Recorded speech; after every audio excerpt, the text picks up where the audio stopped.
Ipinaliwanag naman ng Pag-asa ang epekto kapag umabot na sa critical level ang Buntun Bridge sa Tuguegarao City. Ang detalye sa Balitang Pambansa ni Mary Joy Javier ng PIA Cagayan Valley.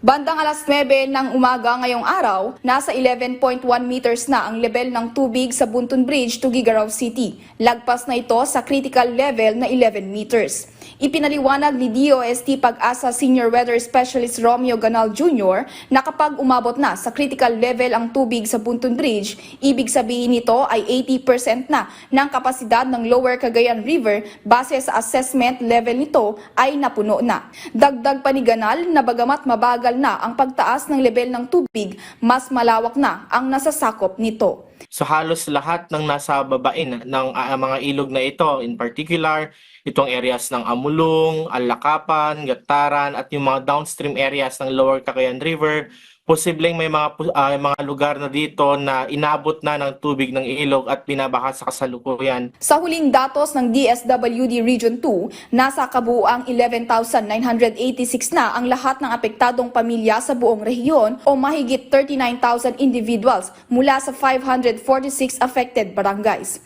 Ayon kay DSWD Regional Director Lucia Suyu Alan, may sapat na supply ang DSWD para mahatiran ang mga pamilyang nangangailangan ng agarang tulong.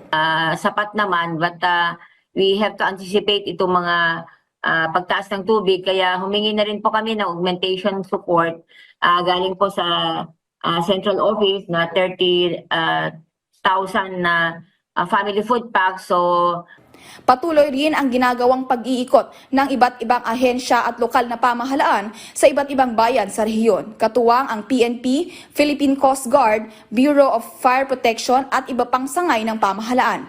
Nakapreposisyon na rin ang mga ito sa mga bahain o mababang lugar sa lungsod. Kabi-kabilang grupo rin, kabilang na ang mga pribadong organisasyon ang nagbigay ng kanilang tulong para sa mga inilikas na residente dito sa lungsod ng Tuguegarao. Mula sa PIA Cagayan Valley, Mary Joy Javier, Balitang Pambansa.